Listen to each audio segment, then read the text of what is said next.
بسم اللہ الرحمن الرحیم۔ السلام علیکم۔ اہل وطن اس صدی کے آخری 25 سالوں کے آغاز کا پہلا یوم آزادی منا رہے ہیں۔ 100 سال کسی بھی قوم کی فکری، ذہنی، معاشرتی، اخلاقی اور معاشی خد و خال کا آئینہ ہوتا ہے، جس میں آسانی سے دیکھا جا سکتا ہے کہ اس نے کیا کھویا اور کیا پایا۔ یہ ترقی کی طرف گامزن ہے یا تنزلی کی طرف۔ زندہ قومیں کم از کم ایک صدی کا پلان بنا کر چلتی ہیں، جس کے پہلے حصے میں اہداف کا تعین، اگلے حصے میں اس کی طرف پیش قدمی، تیسرے حصے میں اس کے اثرات کا جائزہ اور آخری میں غلط اور صحیح فیصلوں کی روشنی میں منزل کا حصول۔ اب تو چیزیں اتنی تیزی سے تبدیل ہو رہی ہیں کہ صدی کا 1/4 ہی ان تمام فیصلوں کے اثرات کے لیے کافی ہے، جس کے لیے پہلے 1 صدی انتظار کرنا پڑتا تھا۔ ہر مذہب، قوم اور تہذیب کے لیے 100 سال بہت اہمیت کے حامل ہوتے ہیں، جس کی دانش مندانہ تقسیم ہی قوموں کو آگے لے کر چلتی ہے۔ اس اصول کی روشنی میں ہم اگر اپنی آزادی کو دیکھیں تو 5 صدی گزارنے کے بعد بھی ہم ابتدائی فیصلے ہی بھرپور انداز سے نہیں کر پائے، جنہیں اہداف کا تعین کہا جا سکتا ہے۔ لیکن تبدیلی کی طرف اٹھایا گیا پہلا قدم ہی کم از کم منزل سے فاصلے کو 1 قدم دور کر دیتا ہے اور ہر قدم اس کے قریب کرتا چلا جاتا ہے۔ پوری بالغ نظری سے ہم پچھلے 75 سالوں کا جائزہ لیں تو جان لینا کوئی مشکل سائنس نہیں ہے کہ ہم آگے بڑھ رہے ہیں یا دن بدن پیچھے کی طرف خود کو دھکیل رہے ہیں۔ یہ 25 سال اس پورے نظام کے لیے یہ سوچنے کے لیے بہت اہم ہیں کہ 5 صدی کے بعد ہم اگلی نسل کو کیا ذمہ داری سونپ کر جا رہے ہیں کہ خدائی اصول کے مطابق ہر صدی بعد نئے لوگ شامل ہو جاتے ہیں۔ ہمیں اس چوتھائی حصے کا آغاز اس سوچ سے کرنا چاہیے کہ بحیثیت قوم ہم نے اب تک کیا کھویا اور کیا پایا۔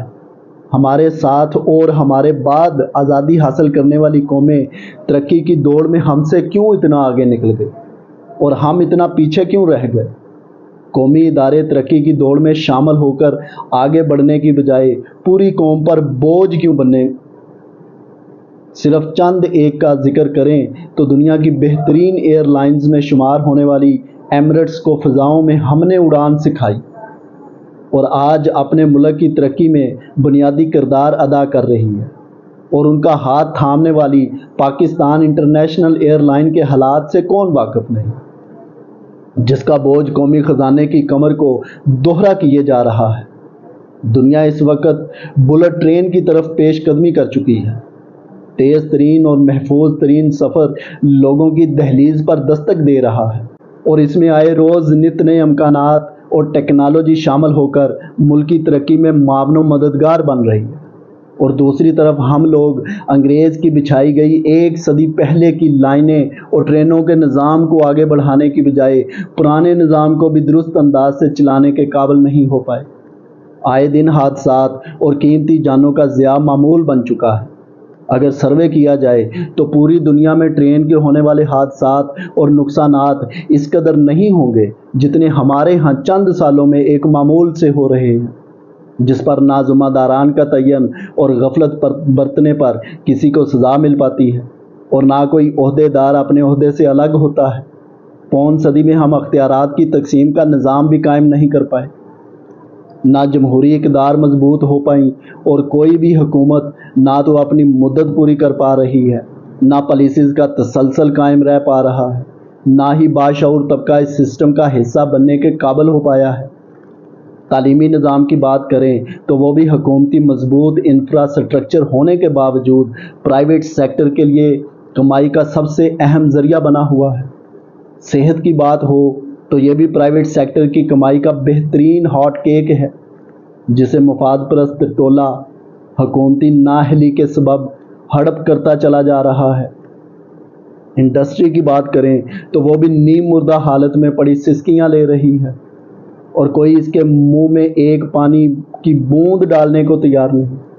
ملکی سرمایہ کار یہاں سے نکل رہے ہیں اور ہم بیرونی سرمایہ کاری لانے کی مضحکہ خیز بات کر رہے ہیں۔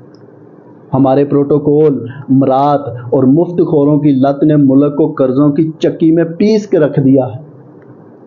کون سی چیز ہے جو عام آدمی تو کیا اچھے خاصے سفید پوش کی پہنچ میں رہ گئی ہے، جن کے لیے نہ گھر بنانا ممکن رہا، نہ ہی اچھی گاڑی رکھنا اور نہ ہی روزگار کا حصول۔